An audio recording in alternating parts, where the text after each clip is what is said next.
quiz. What do you think musophobia is a fear of? And I'll give you a hint. It's one of the most common phobias out there. Fear of mooses? No. It's in fact a fear of mice. And that's what our next myth is about. It's a myth of David versus Goliath proportions. A scream and a stampede later, and, well, you know the rest.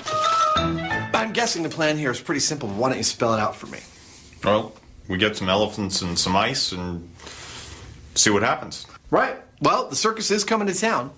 I don't want to use a circus elephant. They're trained. I think we need a real elephant, something out of the wild. So we need to go somewhere where elephants wander in the wild. Africa! Let's go to Africa. Now, we've brought a bucket full of mice. Yes. And I understand you have some elephants. We do indeed, yes. We've also got the lions, the leopards, the big five. Behind me are our test subject elephants. Now, these guys are semi-habituated, which is the only reason I'm allowed to be this close. If we were actually in the wild, this would be extremely dangerous. I've seen elephants in zoos. I've seen them in the Discovery Channel, but being up close to them in their natural environment is something else. They're wonderful creatures. Back in the safety of the truck, the boys need to work out just how to get their minuscule mice next to these massive mammals. All right, so the elephants are over there. We've got their arch nemesis right here. How are we going to get this mouse to those elephants? Slingshot. Okay, seriously. We need to improvise some kind of mouse delivery system, something that won't freak out the elephants. Well, where there are elephants, there's elephant dung. So maybe we get a ball of dung and we'll dig a hole and then put the mouse in it. And then we'll just yank it over. String. Yeah. You take your piece of elephant dung, and you take your mouse. This is a stand-in mouse. The real one will be later. Put them in the hole, cover them with the cardboard. Lay it out. You think elephants are going to come on by. And wait in the distance with your monofilament. When the elephant gets near, boop, you expose the mouse. We've chosen this area because it's open enough that we can see what's going on. And we know there's some food over in that direction. And we're hoping that the elephants will come through here on their way to the food.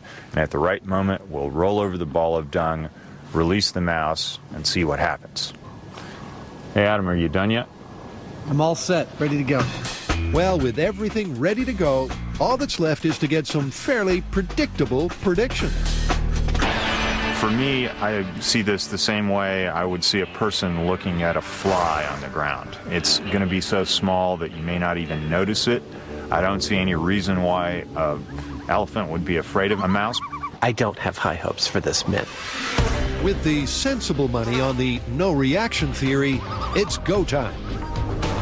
The elephants innocently approach the dung of doom in what must be the most easy to anticipate outcome in Mythbusters history. But then, as crazy as it seems, the elephant backs away.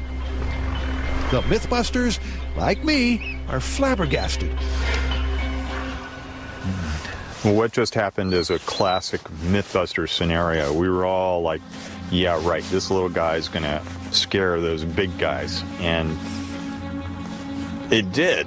I mean, our jaws just dropped because it was clear as day. The mouse came out, the elephant stopped in its tracks, like, whoa! And then it gently tiptoed away as if this thing was deadly. We all thought this was never going to happen, yet there it was. There it was, clear as day. But with a result as unbelievable as that, we can't call it yet. Adam and Jamie have just had the most unexpected result in Mythbusters history.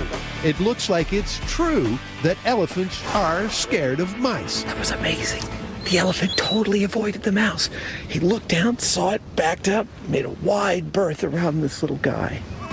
Working under the assumption that it must have been the movement of the dung that freaked the Ellie out, the boys reset for take two, dung movement only. But this time, the elephant was undeterred. This is getting ridiculous. He didn't seem to respond to the ball of dung at all, and I think my timing was exactly the same as it was with the mouse in there. Works for me. Elephants are afraid of mice. Not only was I totally wrong in the first test about the elephant not reacting at all to the mouse, but after it happened, I was sure that it was the dung moving. I was absolutely absolutely positive that was a dung moving. So we do another test, the dung moves, the elephant doesn't even notice. It has to have been the mouse. Working on the basis that science is repeatable, the boys are going to retry test 1 to see if they still get this incredible result. All right, let's see what happens. For the final time, the elephants approach. And lo and behold, in this David and Goliath battle, David wins again. He definitely seemed to take notice of the mouse, like it was a significantly different thing than just the dung. I wasn't dreading this result. I'm always pleased to be completely wrong.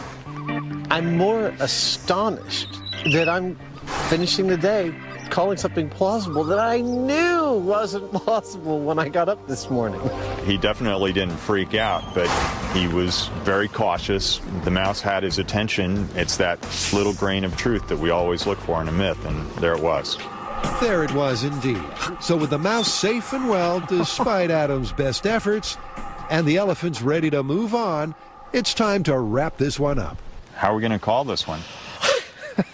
Well, it wasn't a stampede. It wasn't like the cartoons. The elephant freaked out at the sight of the mouse. But the idea that the elephant was cautious around the mouse, I'd say we have to call that plausible. I'd agree. What do you think? Hello.